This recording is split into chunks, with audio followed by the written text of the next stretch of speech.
حضرت داؤد نبی سے بہت عرصہ بعد، کافی نسلوں کے بعد حضرت یونس کو خدا نے چنا۔ ایک دن خداوند نے یونس نبی کو دور دراز کے شہر کو جانے کو کہا اور کہا کہ لوگوں کو بتاؤ کہ خدا نے تمہاری بدی دیکھی ہے اور اس وجہ سے وہ ان سب کو تباہ کر دے گا۔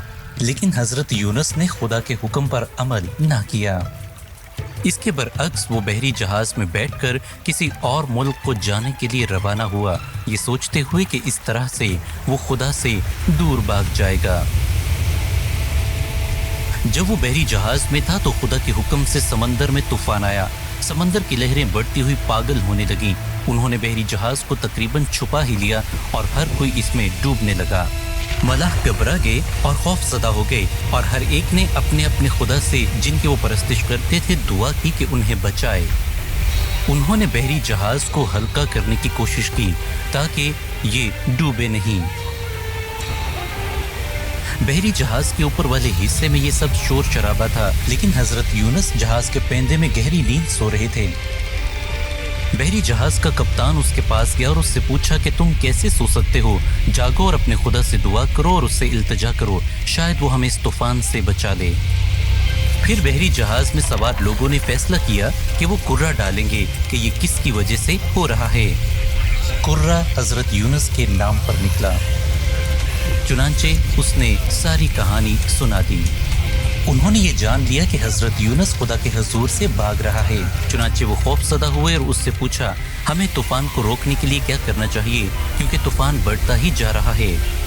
حضرت یونس نے جواب دیا، مجھے سمندر میں پھینک دو تو طوفان رک جائے گا کیونکہ مجھے یقین ہے کہ میں ہی اس کی وجہ ہوں۔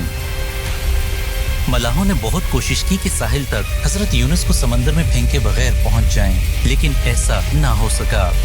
چنانچہ انہوں نے مجبوراً اسے سمندر میں پھینک دیا تاکہ سب اس کی خدا کی نافرمانی کرنے سے ڈوب نہ جائیں۔ فوراً سمندر ساکن ہو گیا اور لہریں ختم ہو گئیں جیسا کہ کچھ ہوا ہی نہ تھا۔ بحری جہاز کے لوگ سمجھ گئے حضرت یونس کا خدا ہی حقیقی خدا ہے۔ وہ خوف زدہ ہو گئے اور اسے قربانی نظر گزرانی اور وعدہ کیا کہ وہ اس کی پرستش کریں گے۔ حضرت یونس کو جب سمندر میں پھینکا گیا تو خدا نے ایک بڑی مچھلی کو بھیجا کہ اسے نگل جائے، اور وہ مچھلی کے پیٹ میں 3 دن اور 3 رات تک رہا۔ اس وقت وہ پچھتایا اور اس نے خدا سے دعا کی اور اس نے اس کی عبادت کی اور اس سے کہا کہ وہ اسے بچا لے۔ چنانچہ خدا نے مچھلی کو حکم دیا کہ وہ اسے ساحل پر اگل دے۔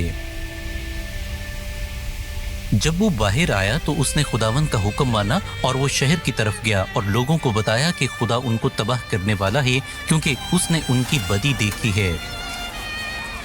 اور سب لوگوں نے توبہ کی اور بدی کی راہ سے باز آ گئے۔ اس طرح خدا نے انہیں معاف کر دیا اور ان پر رحم کیا اور انہیں تباہ نہ کیا۔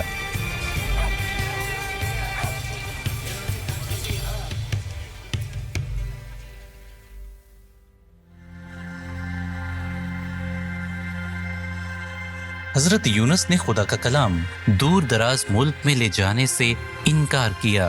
خدا نے کس طرح اس کی نافرمانی کا جواب دیا۔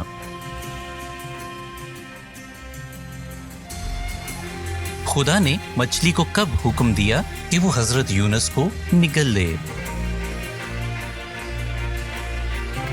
خدا نے حضرت یونس پر رحم کیا۔ ہم خدا کے اس رحم کو کس طرح دیکھتے ہیں اور نافرمان لوگوں کی طرف سے اس کے رحم کو کس طرح دیکھتے ہیں؟ یہ کہانی ہمیں بتاتی ہے کہ کس طرح خدا نے مچھلی کو استعمال کیا کہ یونس نبی اپنی نافرمانی کو پہچانے اور اسے دوسرا موقع دیا کہ وہ اسے پہچانے۔ کیا آپ جانتے ہیں کہ خدا کوئی بھی چیز یا طریقہ کار استعمال کرے گا کہ آپ کو دوسرا موقع ملے اسے جاننے اور اس کی پیروی کرنے کا؟ کیسے؟